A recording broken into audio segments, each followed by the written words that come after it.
This is your host, Michael Cross, here with another edition of Unlock the Door Radio here on UCY TV Productions, where my motto is that we should always examine issues in depth to the point that we really truly understand them beyond what the mainstream media likes to present or, well, for that matter, special interest groups. And that brings me to my topic tonight. Oh, wait a minute. First, I should say, if you want to see some of the past shows, you can go to my YouTube station at Michael Cross, and you type in Michael Cross YouTube, and it's the Michael Cross that has the Freedom from Conscience headline, and also my website. You can find some articles. Maybe you'll find them interesting. I don't know. At michaelcross.net. So anyway, I said the thing about special interest groups. And I don't mean that negatively. I mean, you need special interest groups. I mean, we live in pretty much a economic oligarchy in the United States where you have large corporations having a huge amount of influence in Washington, D.C. And so I'm not trying to get down on the special interest groups that, for instance, have been pushing for an increase in the minimum wage. But I think that there should be some consideration of economic factors at the present day and in the near future that is going to change the entire context of this debate dealing with minimum wage. Now, before I really jump into those economic factors at present and in the future, I want to deal a little bit with the past, because many people who, let's say, they entered the workforce in the 1960s, 1970s, maybe even the early 1980s. They remember a time when pretty much if you had a good work ethic, you could show up to work on time, you were dedicated, you were honest, you didn't steal things and so forth, you didn't lie, you could get a job. And it could be a job, if you were just looking for something to, for instance, buy a car. You were in high school and you just wanted a summer job to get some money together to own a car, because obviously in high school, if you're a male, your dating chances are very low if you don't drive. The thing is, you knew that you could just say, I'm going to start looking sometime around April or May and I'm going to get a job. And you would get it. And sometimes you just had to you had to settle on something that you didn't really like. It might have been cleaning toilets or something like that. Or you might get lucky and get a job maybe in a produce store or at a nice restaurant or whatever. At least you could get a job at a fast food place. I mean, I should say that. But the 1960s, 70s, and the first part of the 1980s was a time period in which I'd say we had a situation in which we had a labor shortage and a job and growing opportunities. And a lot of that, and I would say even probably the most important factor in that, was what people were doing after World War II. And that was the men who survived came home and they started making babies with their wives. Okay? Started popping out babies. The Depression, there had been a low number of children being born for obvious reasons. The war comes along, it stimulates the economy, but the men, what was it, like 17 million men were in uniform. And then when the war was over, 1945, it was time to start making kids. And you had the factor too that much of the world's infrastructure, its industry had been leveled. Okay, during the war. And the American infrastructure was still intact. It was still operational. You could still make cars and appliances and any number of other things. So there was this huge demand around the world as the economies recovered to buy American products. At the same time, a large young population, good infrastructure, that economic boom for you. Okay? A high birth rate in a growing economy, especially when you have industrial employment, which was very common in that era, is an incredible advantage because it creates more consumers. And eventually those consumers, when they start turning 16, 17, 18, become producers, in which that one kid that you invested that time period in raising them, all of a sudden now has approximately, 50 years of work time ahead of them, in which they will be producing goods and services, they'll be paying taxes, and be very productive citizens. And that's exactly what happens with most people. But anyway, we had the baby boom. And the average birth rate in like 1960 was 4 kids per woman. Now, the thing is, this, as I said, this expanded the economy. There was lots of jobs. Plus, at that time period, with the factories that we had, there was always something better for someone that just said, I don't like high school. I don't like studying, and I certainly don't want to go to college. And maybe the person wasn't quite up to being a skilled mechanic or a welder or some of these other occupations, which actually require a great deal of intelligence. The thing is that there was always something for them, both men and women actually, that wanted to go into the labor force. But it was primarily a male economy when it came to the good jobs, putting a car together, working in a steel mill, and those kinds of jobs. Professional jobs and service jobs tended to be more female-friendly, as they do today, actually. Most women don't want to become long-haul truck drivers, whereas men, they're more likely to say they want to do that. Most lumber work that we still have, it's usually men that want to do those kinds of jobs. If a woman wants to do it, great, that's fine. But it's just that statistically, it's more likely to be male. But in that time period, things were more towards production. And the thing is that something interesting started happening around the 1970s, early 70s, and it started picking up. Started getting some competition from Japan. That's when they started producing, at that time, Toyotas and what was called Datsuns, later Nissan. And the thing is that these they were able to produce, good economy cars. They're very similar to the German Volkswagen, something that didn't cost a lot of money and pretty dependable, and it was okay to get this car. It wasn't a luxury car at that time. Later that would evolve differently. But for the most part, these cars and things coming from Japan were fairly inexpensive. Now, though, at that time period, you had a good industrial base. There were still plenty of factories that were churning out TV sets, dishwashers, refrigerators, furniture, all these kinds of items. And so, again, up until like the early 1980s, if you were especially a guy and you didn't mind sweating a little bit and you wanted to work 8 hours and you had good muscles, you could do it and make a good living. But going back to that thing about Japan, eventually you started seeing more of a globalistic viewpoint from large industry.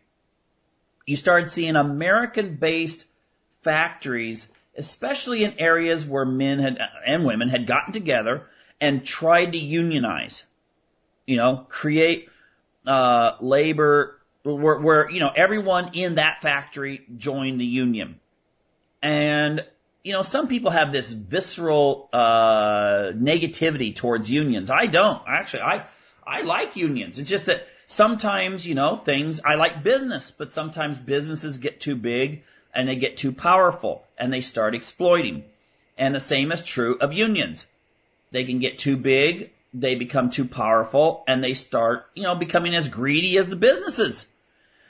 And the thing that happened, though, initially was a lot of companies in the north, what we now call the Rust Belt, but was the area where all the industry was at. I mean, for the most part, auto manufacturing, steel, all these kinds of industries. they started looking to America, but in the southern states, because the southern states, you tended not to have a lot of union. They were controlled, ironically, by the Democratic Party at the time, and there had been a great deal of negativity towards union organizing. So the wages were slightly less. But hey, if you're talking about the difference between paying, and we're talking about in those days, someone to put a car together and you were paying them maybe $20 in Detroit, but yet the price of putting a car together in Mississippi, I don't know, one of those southern states, might actually be 15. That's a 25% savings on labor. And in an industry that it is very labor intensive, that is something you're going to be attracted to just go ahead and switch over, especially as you modernize and you create new models of cars. Instead of just retooling the factory, you just shut that factory down and create another factory somewhere else. But now this would really take off later, but in another direction. I was talking about Japan. Well, factories started thinking, well, if we could save a little bit of money here, why not go elsewhere?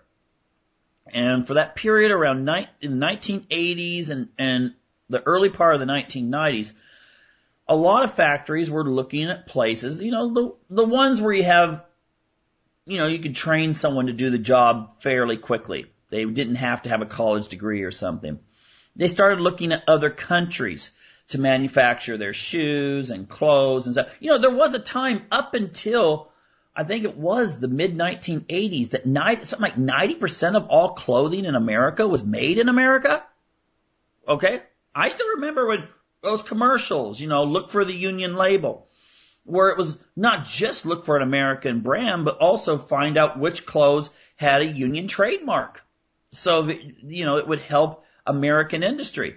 It's now switched to where 95% of clothes in America are made elsewhere in other countries. Now, what caused that, you think? Well, a lot of it was the Bill Clinton administration. During Clinton's administration, there were some trade deals made with China. See, a lot of companies had been going and talking to the Chinese. And, the idea was, even though they were, after Mao died and stuff, there were some reformers that had come to power in China.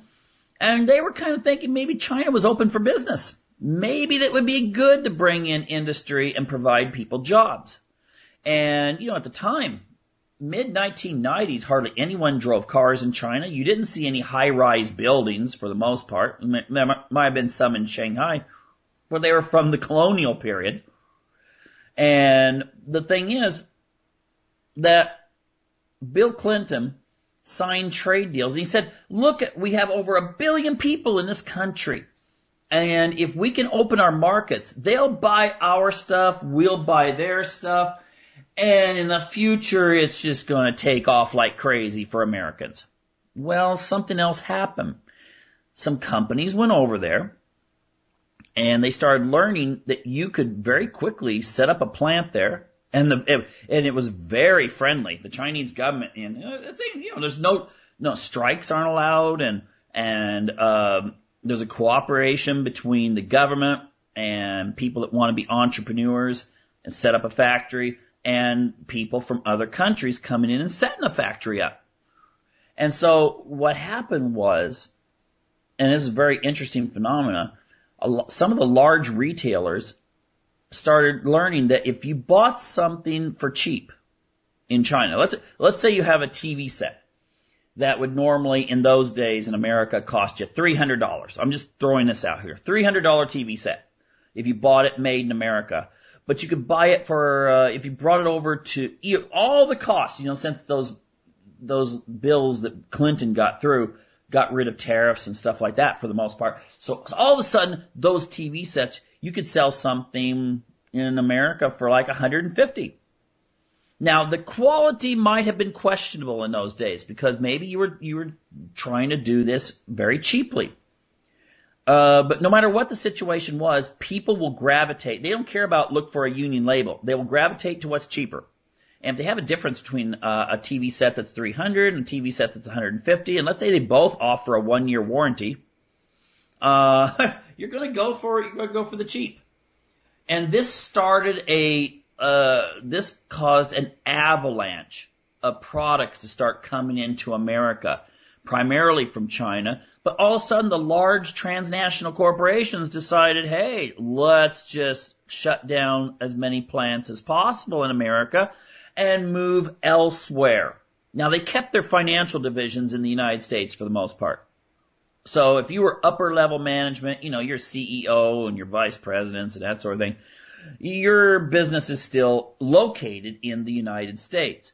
But your manufacturing and much of your middle management, middle management's been sliced, and your factory that you're just contracting for is, in Beijing or Shanghai or any other number of what would become large metropolitan areas. And so when you had that combined with a lot of environmental laws that were starting to be interpreted at the strictest level possible, okay? People can still remember back to the snail darters, a little fish thing, that you weren't allowed to develop something on some river. The spotted owl, which shut down a huge amount of the Pacific Northwest to logging. And now Obama, he's doing his best. It seems like he's doing his best to shut down the coal industry in the United States. So you're going to see prices go up there, but that's a totally different show. But the thing is that labor-intensive jobs, but that jobs that did pay a lot of money, thanks in large part to union organizing and so forth, they were starting to just be offshored. And those people working in those factories were out of work.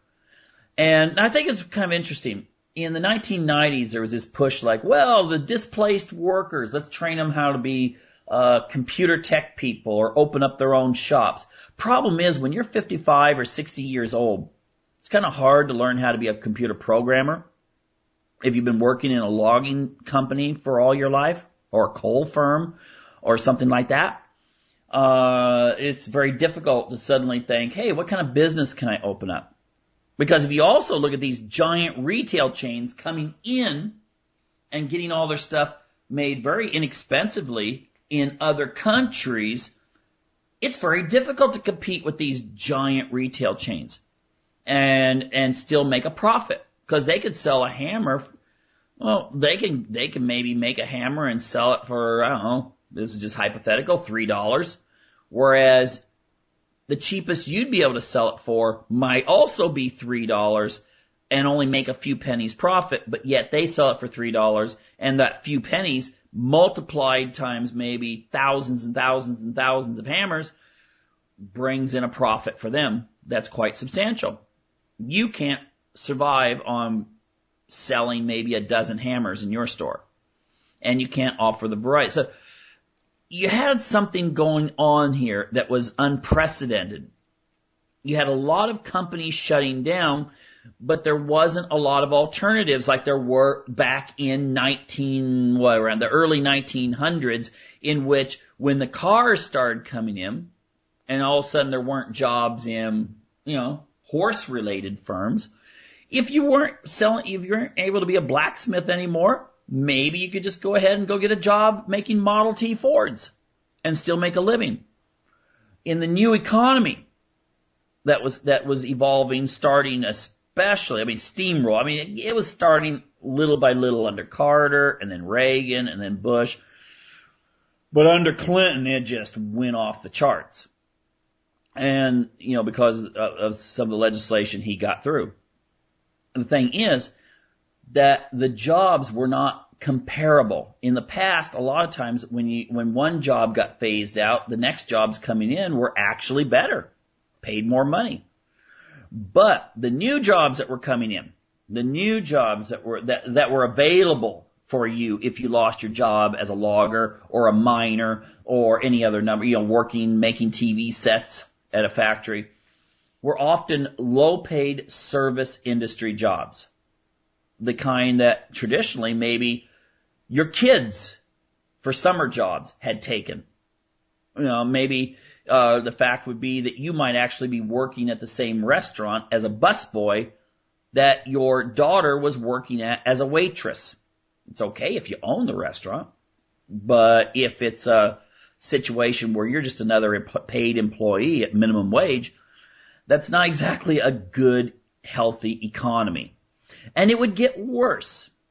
It would get worse because we're still going, even though the supply of labor has actually, as a proportion of the population, has gone down, now that many of the older baby boom people are retiring, the problem is that people that are the ones that generate the economy are often young. The younger people. People then later, when they have families, they buy lots of stuff. When they start hitting their later middle-age years, they start saving. Okay? When my dad was alive, he bought a car and actually said, this will be the last car I'll own, so I gotta take care of it. And, he might have had that car for 10 years. But the thing is, if you're 40 years old and you buy a car, you might be thinking in the sense of, well, I'll drive this for like 5 years. And then I'll get a new one. There's always the fact that you're still going to be consuming and still generating for the economy. Whereas older people tend to, they've got their homes. They don't usually buy lots of new clothes. They're not that fashion conscious for the most part. And, doing all these kinds of things that we associate with generating the economy.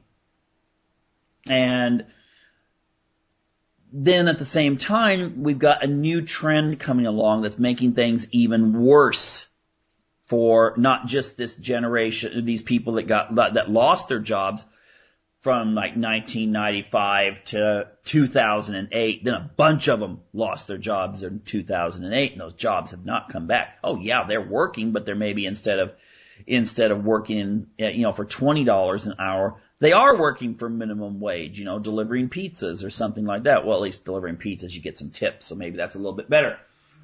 But it's still, when I was in, my hometown in 2010, I noticed it was mostly older men who were out there driving the cars, delivering pizzas, at least the ones I saw. Which before, maybe in the 1990s, you might have seen occasionally an older person, but most of the time they were college age that were delivering pizzas. The thing is this. We have a lot of interest groups that are saying we need to have a higher minimum wage. And you know what? I agree. It would be great to have a higher minimum wage because you can't survive on, for the most part, on minimum wage, even if you're working full time. Unless, of course, you're married, you've got some kids, you're getting food stamps and some other government assistance programs that you can still get when you're actually working. Food stamps you can get even if you have an income. And it's based on, if you have such and such income, but it's below a certain level, then you get this many food stamps. It's a proportional thing. And I'll note when people are putting down food stamps that it's a lot of times the farming states that support it the most, because this means that people that work in stores and the store owners and the agricultural industry is still making money. So even when the economy goes lower, there's still a lot of people buying food because, they're on government assistance when it comes to food stamps. Well, anyway, the thing that's going to mess this whole thing up, even though, yes, I agree, minimum wage, you can't really survive very well on it, if at all. The thing that's going, and also at minimum wage, you can't really go out and buy a lot of things.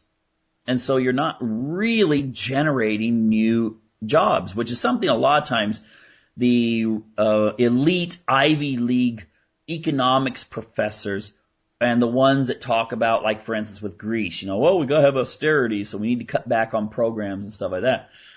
They don't realize that when someone loses a job or suddenly they've got their salary cut in half, that means they're going to buy less. And if they buy less, that means someone else is going to lose a job.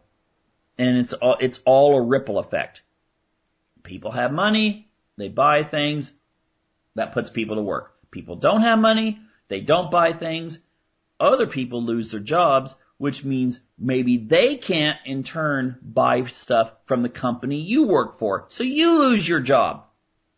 But anyway, let's go on to the next stage. The next stage of economic development is taking place. You increase food stamps. I mean, not food stamps, sorry. You increase minimum wage. And, industry has an incentive to make money. That's what they're there for. They're not a charity organization. You don't set up a company just as a hobby for the most part.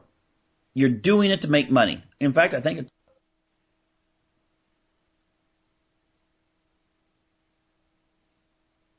okay. Lost internet there for a second. Anyway, your number one duty is to increase profit.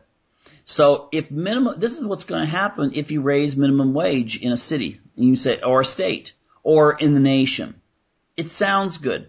But now what you're doing is you're causing more money to be chasing the same goods, and it's not going to really help the economy. In fact, a lot of times whenever you increase minimum wage and people that are like managers of apartments that mostly cater to people who are low income, they'll raise rents.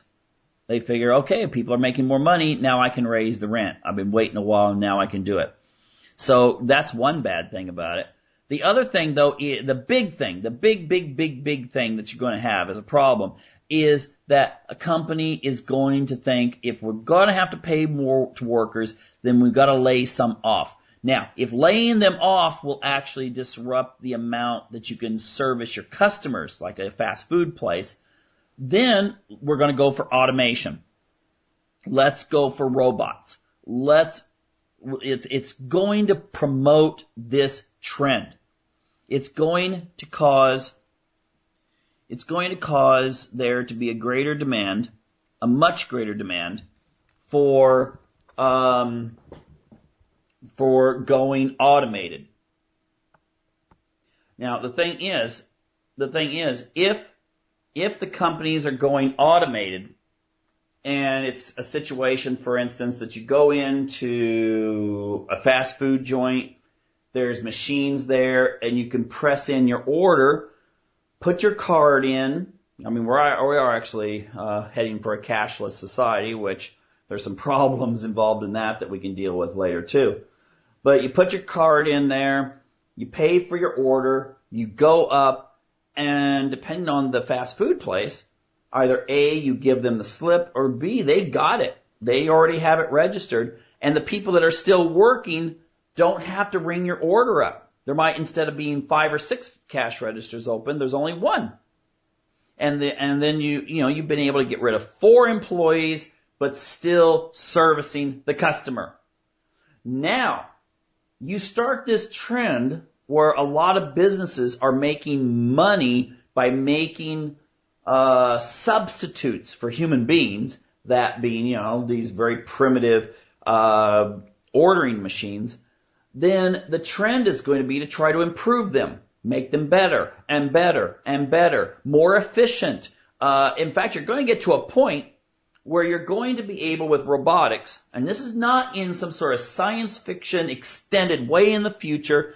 You look at all the reports now talking about the economy 20 years from now and upwards. Economists are predicting 1/3 to 1/2 of all jobs are going to disappear. And for the most part, they're going to be replaced with robotics. The technology's already being developed that you could go into a fast food joint and you would order your food, and it will be made not by people, but by robots, automated. I'm not talking about something you think of like a children's TV show. We're not to that stage yet. We don't have CP3O or, Star Wars type thing yet. But that's what we're working on. To be able to do these kinds of jobs, but that they would be, the company still makes its money, that the upkeep will be very low on these machines. And the problem, though, that I don't know if anyone's got the answer for this, I certainly know they don't have the answer for this, is where are the people going to go that are normally the people who take these low-paying jobs? You know, 30 years ago, you know, you were a very dedicated worker, willing to bust your back, going out there and working. Well, when those jobs were kind of gotten rid of through government policy for the most part, then at least, well, I'll go get a job, you know, doing this. You took a pay cut, but you were able still probably to find some sort of job, even if it was bussing tables where your daughter works as a waitress to earn money for college. But the next phase is that many of the jobs that you could take, if you're willing to take them, will be gone. They'll disappear. And, you know, some people say, well, there's going to have to be people that work on the robots. You know, we're going to get to the point where robots will be able to repair robots. So, and then a lot of people think, well, I'll just get this job where I can't be replaced. Well, kind of sorry to say this, but there's a lot, it's like with the IT people about 10 years ago. Well, you know, I've got a good IT job. I'm okay. And then major companies in IT started discovering that you could offshore a lot of your work over to India and Bangladesh and Pakistan. And you could, and since these things were, you know, computers were able to do much of the work, you know, you can do it online versus having to actually be physically present, whether you're in Stockholm, London, or New York. Companies started cutting back and getting rid of people and replacing them with people that live in a whole different daytime. You know, but yet that you can pay them less. So a lot of IT people learned the hard way that their jobs were not secure. And I think the same thing is going to happen with robotics. People that are very creative and entrepreneurial, or they have jobs that would be very difficult to replace, they'll be okay for now. I don't see a time that you're going to go into a doctor and need to have some sort of care by the doctor, and the doctor looks like, you know, something from, you know, Star Wars, and they'll help you that way. But a lot of jobs are going to disappear, and again, what are we going to do? The thing is, this will destroy the whole minimum wage argument. It's kind of like saying, you know, in the old days when someone would go on strike, but it was, you know, the unions were weak, they just hire someone else to come in. You know, what was the term? Scabs that would come in and do the job for less. Well, what are you going to do? What are you going to do when it comes to robots? You're not going to, you know, the minimum wage thing will be a thing of the past, and it's going to happen sooner than you think. Because everywhere I've heard that they've raised the minimum wage, the first thing that happens is labor-intensive service industries, for the most part, try to find ways to cut back and to go mechanical, go automated.